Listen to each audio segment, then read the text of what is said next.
Good morning, students. Welcome to the online classes.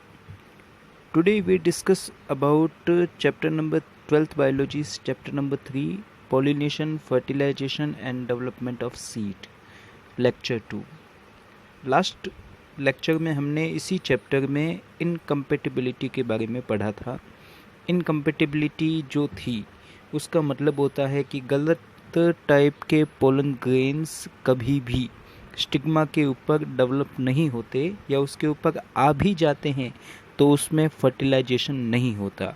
Next जो topic है वो pollen pistol interaction है क्या? ज़रा हम इस टॉपिक को देखते हैं.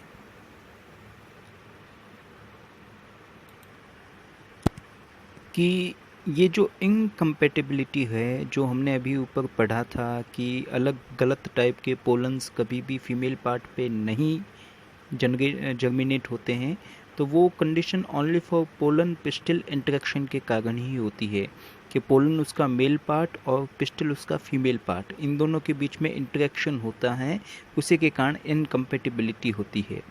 ये होती क्यों है? इसके कुछ फिजियोलॉजिकल एंड मॉर्फोलॉजिकल रीजंस भी हो सकते हैं.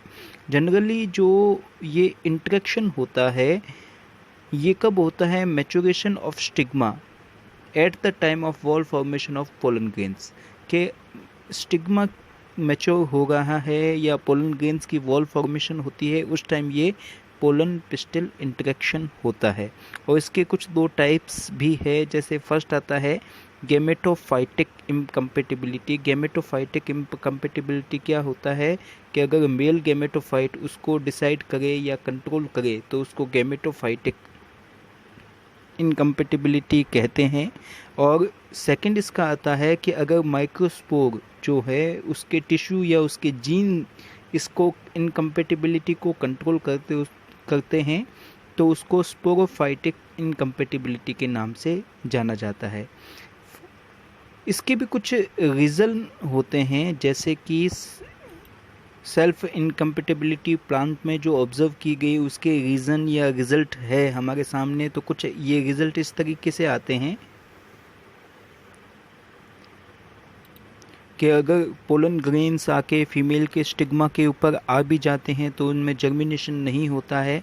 दूसरा, अगर उनके जर्मिनेशन हो गया तो पोलन ट्यूब नहीं बनती है.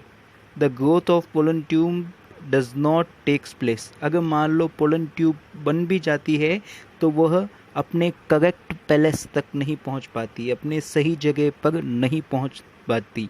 और मान लो कभी पहुंच भी जाए तो उसमें जो न्यूक्लियस है फीमेल मेल गैमेट जो उसके न्यूक्लियाई है वो फीमेल गैमेट के साथ फ्यूज़न नहीं कर पाते.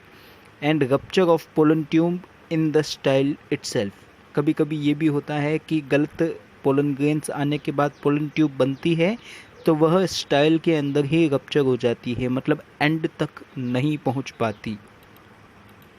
एक आपके ये 12th के बोर्ड में क्वेश्चन भी पूछा गया था जिसमें ये बताया गया था कि मैक्सिमम प्लांट में तो एक पोलन ट्यूब ही बनती है, लेकिन कुछ कुछ प्लांट ऐसे होते हैं जिसमें मोर देन 1 पोलन ट्यूब्स बन जाती है. जिसका एक एग्जांपल बता रहे हैं कि एल्थिया रोज़ा जो प्लांट है उसके अंदर 10 पोलन ट्यूब्स बनती है, रप्चर होती है.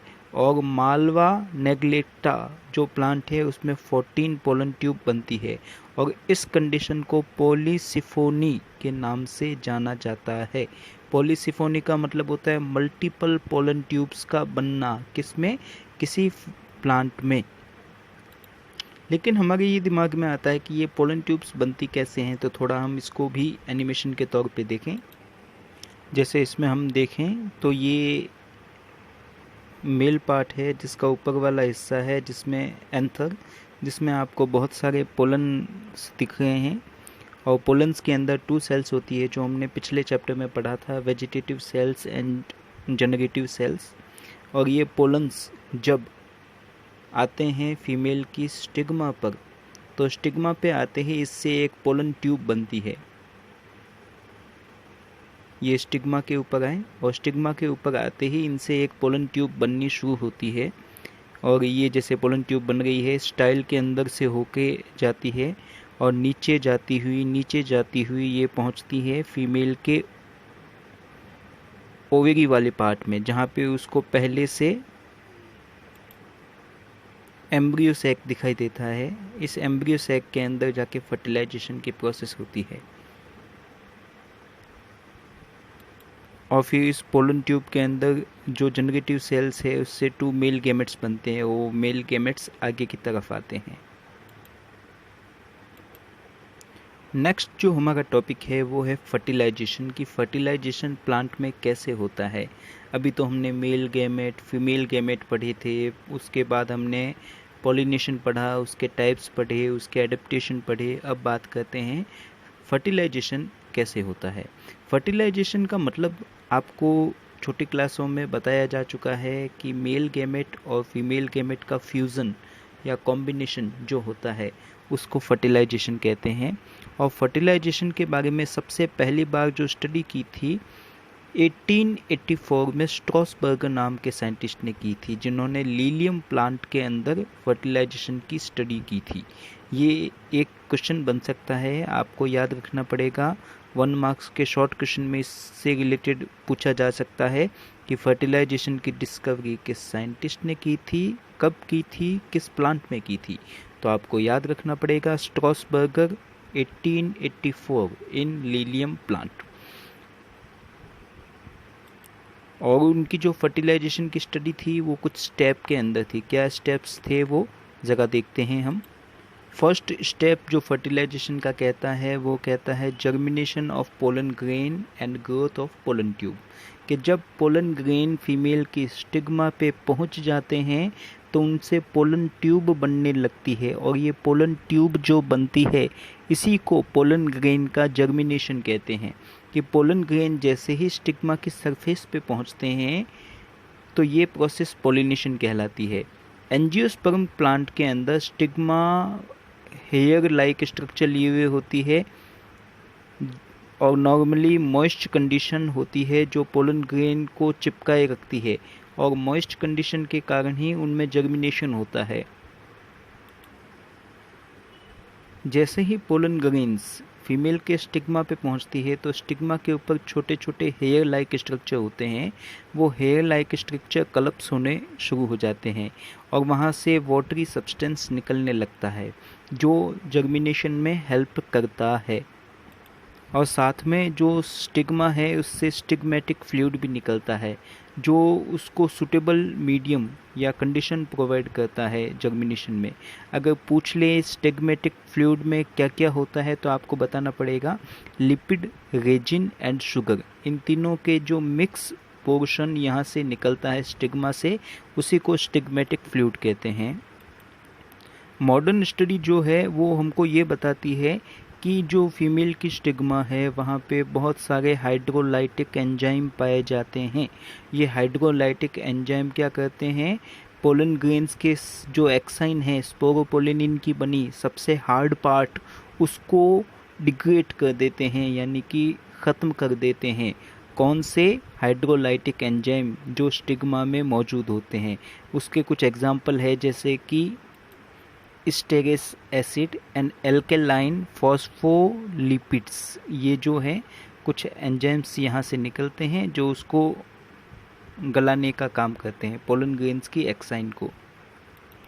जैसे ये पोलन ग्रेन से स्टिग्मा के ऊपर आने के बाद पोलन ट्यूब्स बनना शुरू हो गई।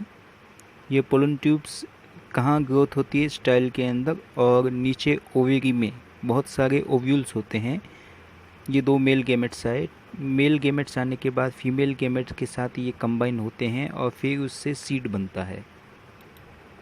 फर्टिलाइजेशन का सेकंड जो टॉपिक है वो है ग्रोथ ऑफ पोलन ट्यूब। कि पोलन ट्यूब की ग्रोथ कैसे होती है, कहाँ पे होती है।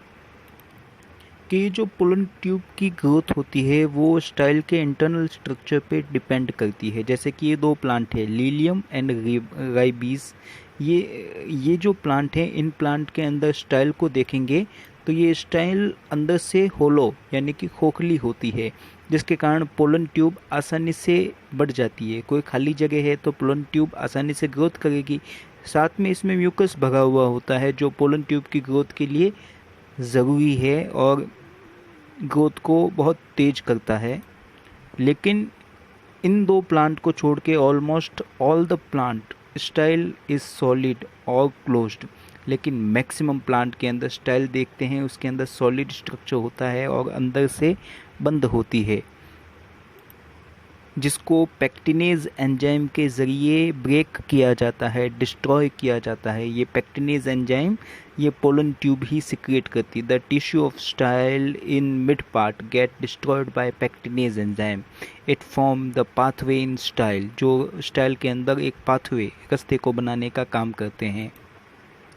कुछ कुछ प्लांट होते हैं जैसे कि पिटूनिया, उसके अंदर आप देखते हो तो उसके अंदर जो पोलन ट्यूब बनती है उसके इंट्रा सेलुलर स्पेस, मतलब कि ऐसी टेढ़ी मेढ़ी जगह से घूमती हुई आगे की तरफ ग्रोथ करने लगती है। और एक बात हमेशा याद रखनी पड़ेगी, पोलन ट्यूब की ग्रोथ हमेशा ओवेरी की तरफ होती है। पोलन ट्यूब्स जो बनती है वो हमेशा स्टाइल से होकर ओवेरी की तरफ ही ग्रोथ करती है। अब ये पोलन ट्यूब ओवेरी तक पहुंच गई और ओवेरी के अंदर ओव्यूल्स होते हैं। तो नेक्स्ट जो फर्टिलाइजेशन का हमारा स्टेप आता है वो आता है entry of pollen tube in ovule. Ovule के अंदर जो पोलन ट्यूब जाती है वो भी नॉर्मली 3 टाइप से हो सकती है। कि फर्स्ट आता है पोरोगेमी। पोरोगेमी क्या होता है कि अगर ये पोलन ट्यूब बढ़ती हुई माइक्रोपाइल वाले हिस्से से अंदर की तरफ जाए तो उसको पोरोगेमी कहते हैं। अगर चेलेजा से अंदर की तरफ जाए तो उसको चेलेजोगेमी कहते हैं। और कभी कभी ये इंटेगुमेंट को तोड़ती हुई अंदर की तरफ चली जाती है तो उस कंडीशन को मिसोगेमी कहते हैं। ये इसके कुछ एग्जांपल्स है, जैसे कि पोरोगेमी नॉर्मली पोरोगेमी होता है प्लांट में, मोस्ट कॉमन है। और चेलेजोगेमी होता है केजुगाइना एंड बिटूला प्लांट के अंदर, एंड कुकुरुबिटा प्लांट के अंदर मिसोगेमी होता है, मतलब कि इंटेगुमेंट को तोड़कर अंदर की तरफ जाता है। ये प्लांट का फीमेल पार्ट है जिसमें आपको देखने से क्लियर होगा है कि ये इंटेगुमेंट इस एम्ब्रियो सैक को चारों तरफ से घेरने का काम करती है, लेकिन कुछ हिस्सा जो नहीं घेरा हुआ होता है उसको माइक्रोपाइल कहते हैं। जो पोलन ट्यूब बनती है वो पोलन ट्यूब 3 तरीके से 3 मेथड के ज़रिए इस ओव्यूल के अंदर आ सकती है। फर्स्ट क्या है, अगर वो ये माइक्रोपाइल के ज़रिए उसके अंदर एंट्री करती है तो उस कंडीशन को पोरोगेमी कहते हैं। अगर वो यहाँ चेलेजा के ज़रिए एंट्री करती है तो उसको चेलेजोगेमी कहते हैं। थर्ड, ये इंटेगुमेंट को तोड़कर यहाँ से एंट्री करती है तो उसके मिसोगेमी के नाम से जाना जाता है। तो ये 3 मेथड्स हैं आपके जो पोलन ट्यूब की एंट्री को ओव्यूल के अंदर बताते हैं। और नेक्स्ट जो स्टेप है फर्टिलाइजेशन का कि अब ये इसमें ओव्यूल के अंदर तो पोलन ट्यूब पहुंच गई, लेकिन ओव्यूल के अंदर पहुंचने के बाद उसको एम्ब्रियो सैक में पहुंचना पड़ेगा। कि ये तो ओव्यूल है और ओव्यूल के अंदर भी एम्ब्रियो सैक ये है। इस एम्ब्रियो सैक में एंट्री कैसे करेगी पोलन ट्यूब, वो देखते हैं हम। इसको समझने से पहले हमको थोड़ा एम्ब्रियो सैक का स्ट्रक्चर वापस याद करना पड़ेगा, देखना पड़ेगा कि एम्ब्रियो सैक में नॉर्मली 6 सेल्स होती है। नीचे की तरफ होती है एग सेल, 2 होती है स्नेक जिट, और ऊपर की तरफ होती है ये बीच वाली सेंट्रल सेल या सेकेंडरी न्यूक्लियस कहलाते हैं। ऊपर की तरफ ये एंटीपोडल सेल्स होती है चलेजा की तरफ। ये एम्ब्रियो सैक का स्ट्रक्चर है जो आपको इस तरीके से फ्लावर में दिखता है। बहुत सारे ओव्यूल्स और ओव्यूल्स जाके जुड़े हुए होते हैं फीमेल की ओवेरी में।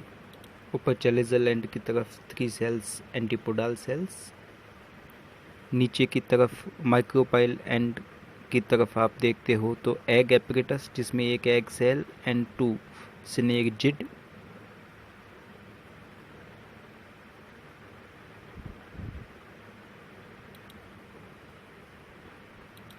और बीच में सेंट्रल सेल। याद रखना नीचे की तरफ माइक्रोपाइल एंड की तरफ एग एपरेटस जिसमें 1 एग सेल 2 स्नेक जिड। ऊपर चलेजा की तरफ 3 सेल्स जिसको एंटीपोडल सेल और बीच में पोलर न्यूक्लियस। ये किसका स्ट्रक्चर है?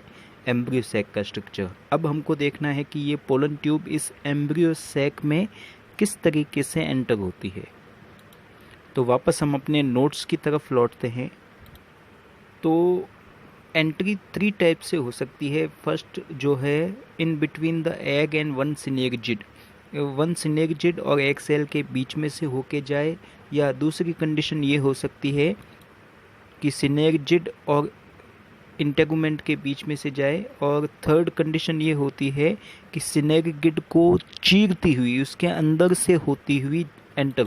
वापस बता सकता हूँ, इसमें फर्स्ट कंडीशन है दोनों सिनेर्जिड के बीच में से होके जाए, एक या इंटेगुमेंट और सिनेर्जिड के बीच में से होके जाए, या फिर क्या है सिनेर्जिड के अंदर से होती हुई जाए और यहाँ पे एंटर हो जाए। ये 3 कंडीशन से पोलन ट्यूब है इस एम्ब्रियो सैक के अंदर आ सकती है। अब ये अंदर आएगी तो अंदर आने के बाद क्या होगा कि one of the 2 synergid, 2 synergid में से जो एक है वो डिस्ट्रॉय होने लगेगी before the entry of pollen tube in embryo sac. और पोलन ट्यूब जैसे ही सिनेर्जिड के अंदर जाके थोड़ा डिस्टेंस करेगी तय, उस डिस्टेंस के बाद वह फिलीफॉर्म एपरेटस के अंदर एंटर हो जाएगी, जो सिनेर्जिड के अंदर होते हैं। फिलीफॉर्म एपरेटस छोटे छोटे हेयर लाइक स्ट्रक्चर होते हैं जो सिनेर्जिड के नीचे की तरफ बेस की तरफ होते हैं। ये एक स्पेशल सेल के थिकनिंग स्ट्रक्चर है जो पोलन ग्रेन को सिनेर्जिड के अंदर एंटर होने के लिए गाइडेंस देते हैं। और जैसे ही पोलन ट्यूब सिनेर्जिड के अंदर पहुंचती है तो उसका साइटोप्लाज्म इस पोलन ट्यूब के आगे वाले हिस्से पर टिप पर एक पोर यानी कि छेद बना देता है, जिससे कि मेल गैमेट इस सिनेर्जिड का पार्ट बन जाते हैं, सिनेर्जिड के अंदर ही साइटोप्लाज्म के अंदर मिक्स हो जाते हैं। मैंने आपको बताया था कि पोलन ट्यूब से हमेशा 2 मेल गैमेट छोड़े जाते हैं, जिसमें से फर्स्ट मेल गैमेट बहुत ही जल्दी एग सेल के साथ जुड़ जाता है और दूसरा मेल गैमेट सेकेंडरी न्यूक्लियस के पास पहुंचता है, और इन दोनों के बीच में फिर फर्टिलाइजेशन होता है। फर्स्ट फर्टिलाइजेशन, सेकेंड फर्टिलाइजेशन कैसे होता है थोड़ा हम देखें उसको। जैसे ये देखने से क्लियर है कि पोलन ट्यूब्स के अंदर 2 मेल गैमेट्स थे। मेल गैमेट्स अंदर गए एम्ब्रियो सैक में, और अंदर जाने के बाद ये एक सिनेर्जिड डिस्ट्रॉय हो गई, और डिस्ट्रॉय होने के बाद फर्स्ट मेल गैमेट आके एग सेल के साथ जुड़ा, और सेकंड मेल गैमेट आएगा, और वो आने के बाद ये जो सेकेंडरी न्यूक्लियस है इसके साथ जुड़ेगा। ये जो कंडीशन थी इसी को डबल फर्टिलाइजेशन कहते थे। हमारा जो नेक्स्ट टॉपिक है वही टॉपिक हम डिस्कस करेंगे, जिसका नाम है double fertilization and triple fusion. ये एक इम्पोर्टेंट टॉपिक है, बोर्ड में इससे रिलेटेड एक लॉन्ग क्वेश्चन पूछा जा चुका है, तो आपको ध्यान रखना पड़ेगा ये डबल फर्टिलाइजेशन या ट्रिपल फ्यूज़न क्या है।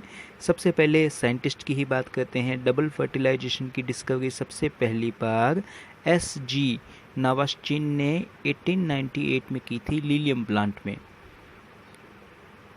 एंड फ्रिटिलेरिया प्लांट में। ये 2 प्लांट थे जिसके अंदर नावास्चिन ने डबल फर्टिलाइजेशन की डिस्कवरी की थी, और इस डबल फर्टिलाइजेशन को कंफर्म्ड किया था गिग्नार्ड ने 1899 में। वापस इसको कंफर्म करके बताया कि उन्होंने जो डबल फर्टिलाइजेशन के बारे में बताया वो राइट था। है क्या ये डबल फर्टिलाइजेशन के after bursting of pollen tube जैसे ही ब्रस्ट होती है, टूटती है, the synergid only nuclear of both gametes come out. उस सिनेर्जिड के अंदर जो साइटोप्लाज्म है वहाँ पे दोनों मेल गैमेट निकलते हैं। One nucleus of male gamete fused with nucleus of egg cell. पहला जो मेल गैमेट का न्यूक्लियस है वो फीमेल एग सेल के न्यूक्लियस के साथ कंबाइन होता है, जिससे डिप्लॉयड जाइगोट बनता है। इसको कहते हैं सिनगैमी कंडीशन। सिनगैमी कंडीशन याद रखने लायक चीज़ है ये कि मेल गैमेट का न्यूक्लियस एग सेल के न्यूक्लियस के साथ फ्यूज़ हो तो डिप्लॉयड जाइगोट बनाता है। इस कंडीशन को सिनगैमी कहते हैं और इसको ट्रू फर्टिलाइजेशन कहते हैं। और दूसरा जो ये जो डिप्लॉयड जाइगोट था, ये डिप्लॉयड जाइगोट ही बाद में एम्ब्रियो बनता है, इसीलिए इसको ट्रू फर्टिलाइजेशन कहा। लेकिन दूसरा मेल गैमेट का जो न्यूक्लियस है वह पोलर न्यूक्लियस यानी कि सेकेंडरी न्यूक्लियस के साथ फ्यूज़ होता है। और सेकेंडरी न्यूक्लियस में पहले से 2 न्यूक्लियस थे, एक और फ्यूज़ हो गया, 2n1 3 हो गए, तो इसको ट्रिपल फ्यूज़न के नाम से जाना जाता है।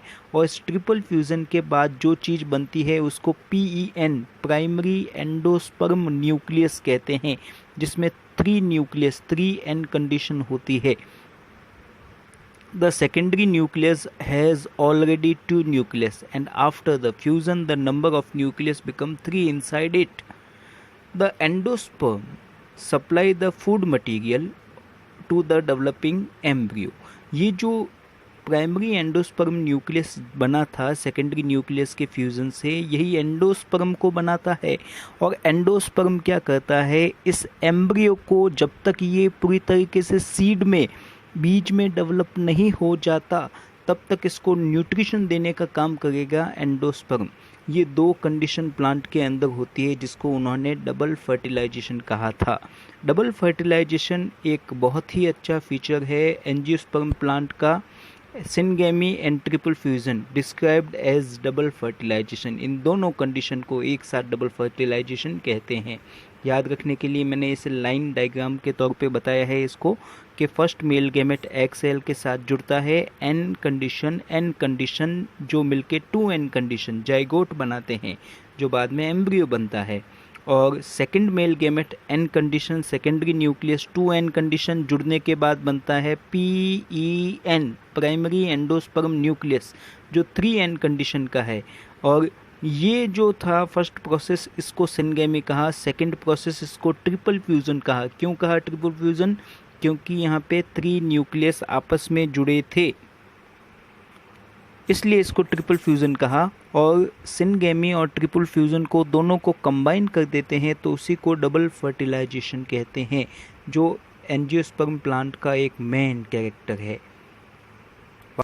याद करने के लिए बता दूं आपको, एंडोस्पर्म बनता है वह जाइगोट के नरिशमेंट के लिए काम आता है। कब तक? जब तक कि वह जाइगोट या एम्ब्रियो पूरी तरीके से बीज में कन्वर्ट न हो जाए, सीड में कन्वर्ट न हो जाए, जो आपको इस एनिमेशन के तौर पे भी आपको दिखाई दे रहा है।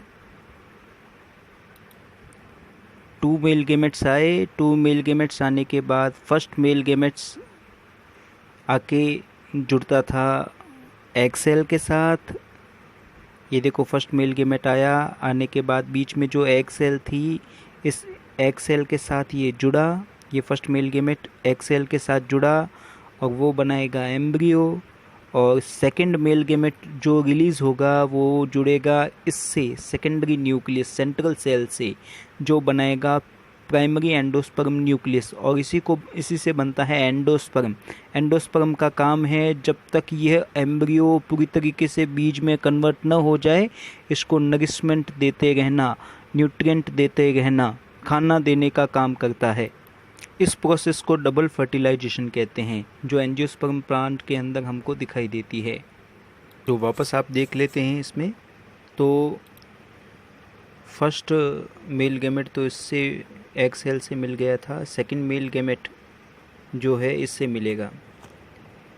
ये फर्स्ट मेल गैमेट जब एग सेल से मिला तो जाइगोट बना, और सेकेंड मेल गैमेट जो है इससे मिला तो PEN बना, प्राइमरी एंडोस्पर्म न्यूक्लियस।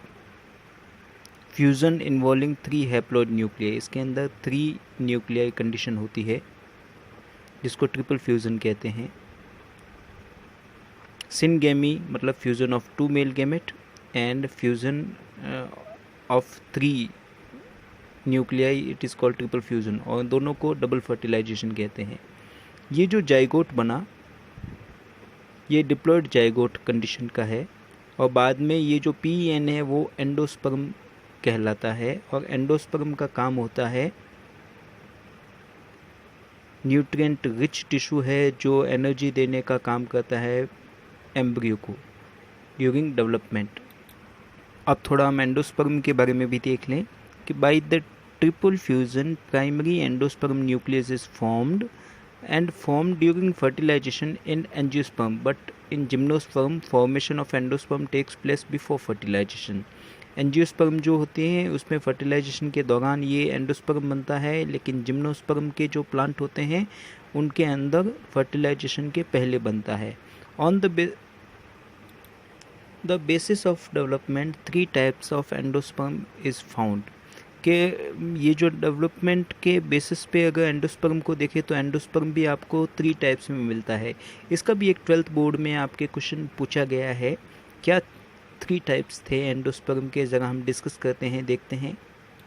लेकिन इनके टाइप्स जो है ये 3 टाइप्स है, न्यूक्लियर, सेल्यूलर एंड हेलोबियल. इनके बारे में पढ़ने से पहले हम थोड़े एंडोस्पर्म के फंक्शन को देख लेते हैं कि जो एंडोस्पर्म है वो normally carbohydrate, fat and protein को स्टोर करने का काम करता है, जो एम्ब्रियो की इनिशियल स्टेज में न्यूट्रिशन का काम करता है. कुछ एंडोस्पर्मिक सीड भी होते हैं जो जर्मिनेशन के दौरान न्यूली ग्रोइंग प्लांट, नए उगने वाले पौधे को भी न्यूट्रिशन देने का काम करती हैं. मतलब आपको याद रखना पड़ेगा कि एंडोस्पर्म एक ऐसी स्ट्रक्चर है जिससे न्यूट्रिशन मिलता है. किसको? एम्ब्रियो को न्यूट्रिशन देने वाला एंडोस्पर्म. और एंडोस्पर्म के 3 टाइप है. क्या टाइप है उनके बारे में हम नेक्स्ट क्लास में डिस्कस करेंगे. आज के लिए बस इतना ही. तब तक के लिए गुड बाय.